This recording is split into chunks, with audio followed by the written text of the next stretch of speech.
Olá, Ana. Estou enviando é uma moça. Mais um relato, só que dessa vez não é da minha mãe, e sim um relato vivido por mim. Não precisa se preocupar, não há nomes no relato, nem de pessoas, nem de lugares.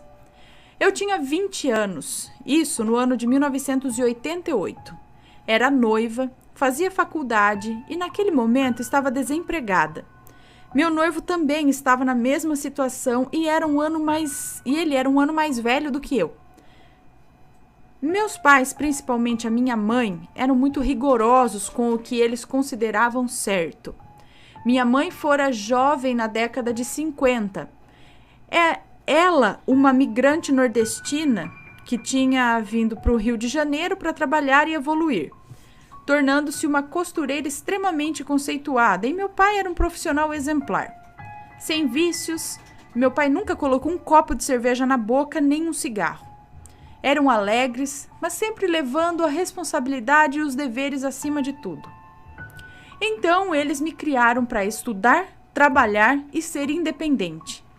Eu e as minhas duas irmãs. Mas se tinha duas coisas que minha mãe passou a vida nos avisando, era que nunca, jamais admitiria uma filha fumando e uma filha grávida sem ser casada. Isso para ela seria uma vergonha pública e a falha dela como mãe. E avisava, desde a nossa mais tenra idade, que se uma de nós engravidássemos solteira, ela nos colocaria para fora de casa. Meu pai nunca disse nada, mas também não discordava dela. Já até sei o que vai acontecer. E assim fomos criadas, com amor, mas cumprindo nossos deveres com a escola e a família. Minha irmã mais velha casou-se de véu, grinalda e vestido branco de noiva com 19 anos. E isso virou um peso para mim, a caçula. Para mim e a caçula. Tínhamos o direito de não querer casar, de nos dedicarmos aos estudos, coisa que eu fazia na época, só estudava. Mas filhos sem ser casada, jamais! Bem, com 20 anos, desempregada, com um noivo desempregado, fazendo o penúltimo ano de faculdade, engravidei. Me desesperei. Meu noivo, muito jovem na época, como eu, também se desesperou. Afinal, ele sabia muito bem quem era minha mãe. A família dele, pobre de dar pena. Pobrinhos. A minha, com situação financeira bem melhor, mas muito rígidos. Minha irmã casada, era do lar, não trabalhava. O meu pavor de ser banida de casa tomou conta de mim. Meu noivo paralisou. Não conseguíamos achar uma solução. Então ele foi pedir ajuda a uma irmã dele, que era casada e mais velha. A solução dela? Um aborto. Eu não queria, eu era católica. Isso era pecado. Chorei, rezei, fui ao fundo do poço, mas concordei. Essa irmã dele arranjou o dinheiro emprestado e depois nós a pagamos. Eu fui realizar esse ato criminoso. Estava consciente do que estava fazendo, sabia que era contra tudo que eu acreditava. Conversei com o meu bebê, o que eu ia assassinar no dia seguinte, e chorando pedi perdão. Fiz. O crime foi cometido. O procedimento cirúrgico foi bem, recuperação total. Passei os dias seguintes me poupando. Minha mãe desconfiou que algo estranho tinha acontecido, mas só me observava com olhos de águia. Mas fiquei firme na minha dor e não deixei ela perceber nada. 3 meses se passaram. Foi o tempo que eu aguentei a manter o meu noivado. Olhava para o meu noivo e chorava. Ele falava comigo, eu chorava. Intimidades físicas? Nem pensar. Não suportei o que na época achei que tinha sido uma covardia dele como homem e a minha como mãe. Fomos 2 covardes e desmanchei o noivado. Mais 2 meses e eu abandonei a faculdade. A depressão que eu caí não me permitia manter os estudos. Meus pais começaram a acompanhar o meu lento e desesperada queda para o abismo da depressão e da dor. E sem saber de nada, não podiam me ajudar. Os anos se passaram Fui aprovada em um concurso público. Casei, a depressão me acompanhando.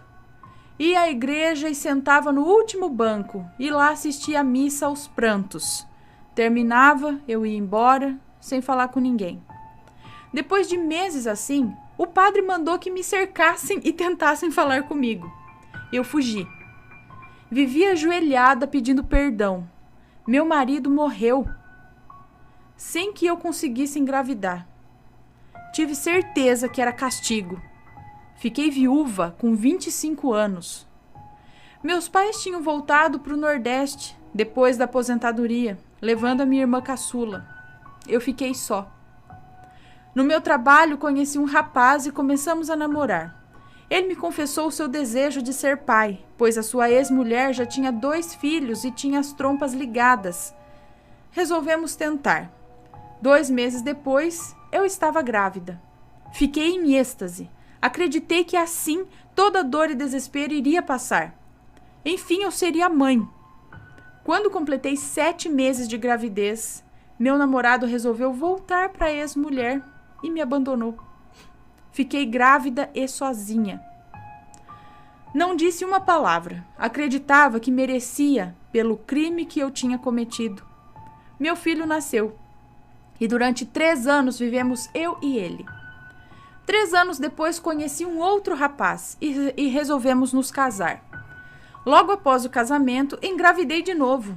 Era um casamento bom, comum. Meu filho mais velho estava com 3 anos.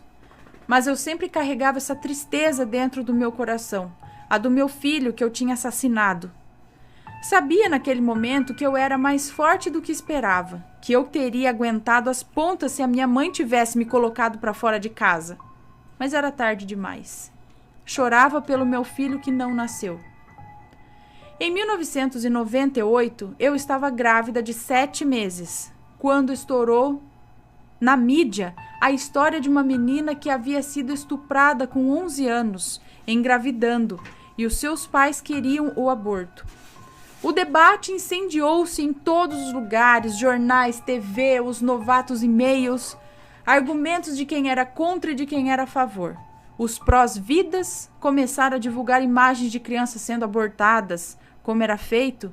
Imagens, vídeos circulavam em todos os lugares, de fetos se encolhendo de medo de agulhas, imagens parecendo que esses fetos gritavam de dor ao serem arrancados do útero. Eu me desesperei de novo. Tudo retornou. Fui para o hospital com picos de pressão, tive sangramentos, chorava. Meu marido, que já sabia de tudo, não sabia o que fazer. Eu orava o tempo todo pedindo perdão e aquele debate quase me levou à morte. Meu médico não conseguia entender o que acontecia, vendo o meu nível repentino de estresse. Perguntava o que estava acontecendo e eu dizia que nada. Meu marido também ficava quieto. E o médico não entendia. Como uma gravidez que estava correndo tão bem transformou-se em uma gravidez de risco? Com 8 meses de gravidez, estava sozinha em casa com meu filho mais velho. Ele estava no meu quarto vendo TV e eu na cozinha preparando algo para comer. Eu tinha ouvido mais uma vez sobre o tal debate e chorava silenciosamente enquanto mexia nas panelas. As lágrimas corriam e meus pensamentos, mais uma vez, se elevaram a Deus. E fazia exatamente esse pedido. Senhor meu Deus, me devolve o meu filho. Pode mandá-lo doente, paralítico, torto, de qualquer jeito. Irei amá-lo e me dedicarei a vida inteira a amá-lo e cuidar dele. Mande-o para mim, por favor, meu Deus. Era quase um mantra, mas em pensamentos, somente em pensamentos. Estava tão concentrada nesses pensamentos e nas panelas que não vi que o meu filho de 3 anos saíra do quarto e estava ao meu lado. Só senti a sua mãozinha me cutucando na perna. Olhei para ele e tentei sorrir para disfarçar que eu estava chorando. Ele me olhou e disse: "Sou eu, mãe, seu filho." Não entendendo, eu me abaixei e tentei abraçá-lo. Ele me empurrou e colocando uma das mãos em meu rosto e disse novamente: "Sou eu, mãe, o seu filho." Fiquei parada ali, abaixada, com aquela barriga imensa, olhando para o meu filho e ele sorrindo, repetiu mais uma vez. Vendo que eu nada falava, Ele colocou as 2 mãozinhas no meu rosto, olhou dentro dos meus olhos e disse: "Não chore mais, mãe. Eu sou seu filho. Eu tô aqui." Aí, nesse momento, eu me lembrei dos meus pensamentos, das palavras que eu sempre pensava pedindo meu filho de volta, e Deus já havia me mandado de volta.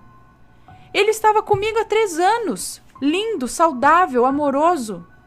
Ele tinha retornado para mim. Ele e Deus haviam me perdoado. O tive sozinha, sem apoio, enfrentando a dor de ser mãe solteira. Meus pais haviam vindo de outro estado para cuidar do meu resguardo. Minha mãe não morreu de vergonha de ter uma filha mãe solteira. Meu filho virou o neto preferido do meu pai. Todos enfrentamos essa situação de cabeça erguida e com amor. Meus pais nunca souberam do que eu fiz. Minha mãe sabe de uma dor que carreguei dentro de mim, mas acho que ela sempre teve medo de perguntar o que era. Meu segundo filho nasceu, quase morri no parto, mas sobrevivi, e hoje são 2 homens. O meu mais velho é absolutamente apaixonado pela esposa, que é 6 anos mais velha do que ele. O melhor amigo é 6 anos mais velho do que ele. Acho que eram pessoas que tinham uma história espiritual com ele. Mas ele atrasou a chegada, pois deveria ter vindo 7 anos antes. Mas ele veio. Eu sou muito feliz em ter tido uma segunda chance de ser sua mãe. Aqui acabo mais esse relato, obrigada por ter lido. Não quero julgar quem faz abortos ou seus motivos. Essa foi a minha história, somente minha. Meus filhos também não sabem dessa história. Ela pertencia somente a mim e agora compartilho com vocês. Para mim não é uma história assombrada, mas sim uma história de amor de Deus pelos seus filhos arrependidos, de pais pelos erros dos filhos e principalmente pelo perdão que temos que dar a nós mesmos quando erramos. Beijo no Matheus, na Penélope, no Vitório, para você, Ana, um abraço bem gostoso e muito beijos. Obrigada, beijos. Gente, que louco. Tá vendo? Fica aí, não pode ser mãe solteira e não sei o que, tem que casar. Ih, eu já vi dar tanta merda nesse negócio de tem que casar pra ter filho. Antes não tivesse, sabe? Deixa ter o filho, ajuda a cuidar. Uma hora ou outra vai ter que ajudar a cuidar, não é? Sabe o que a Penélope virou pra mim esse dia e falou? Mãe, quando eu tiver filho, você me ajuda. Ajuda, filha. Ajudo. Vai, né? Vai, ó. Poderia ter evitado tanta dor, tanta coisa. A gente não pode ser nem 8 nem 80. Tudo tem que ter um equilíbrio. Você não pode ser liberal demais. Tipo, vai lá, filha. Vai, todo mundo. E também não tanto. Não, isso você não vai fazer. Isso jamais um filho meu vai fazer isso. Sabe? Não faça o que eu disse ontem. Gosto pra cima que cai na testa. Né? Então, relaxa. Uma criança sempre dá-se um jeito.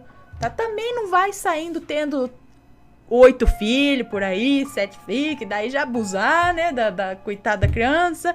É difícil hoje cuidar, mas daí a gente tem que evitar antes. Evita antes. Tem muitas formas de evitar, tá? Que lindo. Que lindo.